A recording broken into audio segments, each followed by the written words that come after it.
Here to offer some insight on these new findings, the Vice Chairman of the House Energy and Commerce Committee. That is none other than Representative Marsha Blackburn of Tennessee. Marsha, thanks for joining us by telephone. We really thank you for coming back here on America's Forum. I am so glad to be with you, and thank you for putting some attention on this scandal. You know, so many people are focused now on the world events, and as Hagel says, the world is exploding and the president playing golf.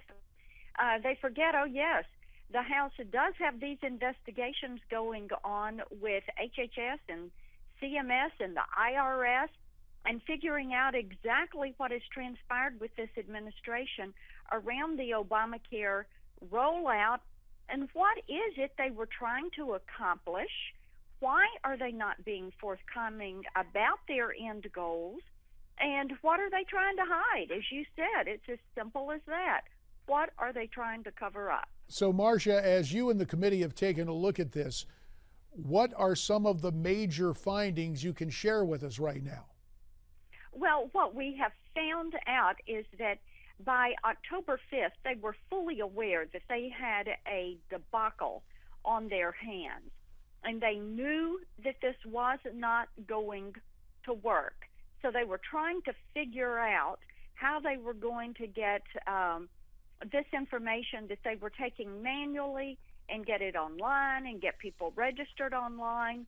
But instead of doing what the House had suggested, which was to delay Obamacare for a year, what they did was push on through this and try to patch it as they go, thereby spending more and more money and basically defrauding the American people because their process was not working.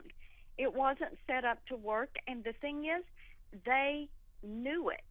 And whether it's looking at Serco and some of the others that were contracting, you know, the folks over at CMS, even though they were telling us they were on top of this situation, they clearly were scrambling, and now they're trying to cover up who all within HHS and in the White House was fully aware of this. So, Marsha, the question I think a lot of people have, especially those who were unfortunate enough to log on to healthcare.gov, does that security threat on the Obamacare website still exist? And if it still does, a couple of questions. Number one, what should everyday Americans do if they've been on that website? And more to the point, what can and should be done to fix and mend this security threat? Well, when it comes specifically to the security threat, absolutely it still exists. And here's the reason why. When you go to healthcare.gov and you enter your information, it goes to the Department of Homeland Security, to HHS, Health and Human Services.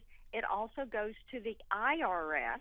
It exits the federal system and goes to Equifax, comes back into the federal system to the IRS. It exits the system and goes to Serco, and then comes back into the healthcare.gov platform. So the security the threat still exists there. Now what I would encourage individuals to do is just constantly their bank accounts, their credit card accounts, all of their what is called PII, personal identifying information. And then for their own computer systems, I would set my privacy settings at the very highest level.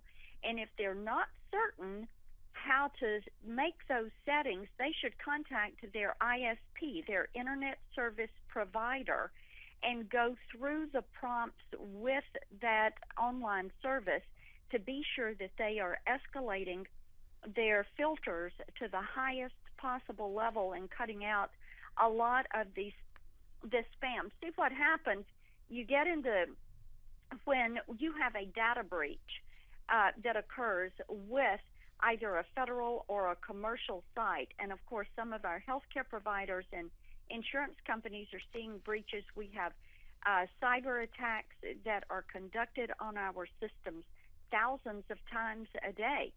and they embed fish and bots and at some point activate those within your system. So I would get those settings as high as possible. And then just follow us. People can follow me at blackburn.house.gov. Follow the email newsletter that I do. Follow what we're working on Facebook, which is Marsha Blackburn, or Twitter at Marsha Blackburn. And we're going to continue this investigation into the debacle of the rollout. We're continuing to get these documents and emails that show what HHS and CMS did and did not do, and we will keep people informed as to where this investigation is. Oh, fair enough, Marsha. Let me in the time that remains, and we've got about 3 minutes, let's turn to another investigation. A federal judge has ordered the Justice Department to provide Congress with a list of documents concerning the failed law enforcement program called Operation Fast and Furious, especially with what we see now with the influx of illegals across our southern border. What are your thoughts on getting more of those documents having to do with Fast and Furious? Well, we are so pleased that the judge sided with the House and with the Government Oversight and Investigations Committee on this. Our job is to make certain that we know what transpired and who all was involved in this. And see, the Obama administration said, oh, we're going to be the most transparent administration in history. You're going to know everything we do. Well, what we have seen, it's like the puppet master. You see one thing taking place in front of the screen, and there is a cabal operating behind that screen. And we're finding out whether it's Fast and Furious or Obamacare or the IRS scandal or Benghazi. What they repeatedly do is try to cover their tracks while they've got the president out there saying one thing. His team and his administration is doing the complete opposite. And to get to that point, with the 2 minutes remaining, Marsha, as you were recounting what was going on there, our viewers were seeing scenes of Attorney General Eric Holder in Ferguson, Missouri. Not going to deal with Ferguson in this discussion, Marsha, but in about the minute and a half that remains. Of course, we know President Obama tried to assert executive privilege, really to protect Eric Holder and the Justice Department in the Fast and Furious case. So you mentioned the irony of transparency and the lack of transparency courtesy of the assertion of executive privilege. Now, do you believe the court ruling that just came down, do you believe it will set a precedent in terms of getting the information necessary for Fast and Furious and a raft of other cases involving the Justice Department? Oh, absolutely, I do. And you've been there, you've sat in these committees, you have worked through these hearings, you know that process well. And you know what happens when we subpoena and we put people under oath and they refuse. Congress has the right to conduct oversight. When you look at the issues that surround the southern border and the security there and the president's executive order putting the DACA program in place, the executive branch, according to the Constitution, the executive branch has no authority over naturalization and immigration. That is the jurisdiction of Congress. I mean, that's Article 1, Section 8, Clause 4.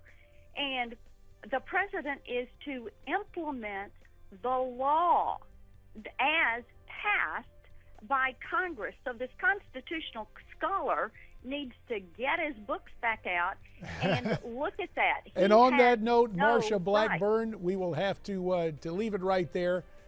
Representative Marsha Blackburn, Republican of Tennessee, we thank you so much for your time and your insights. Talk to you soon. And America's Forum continues after this.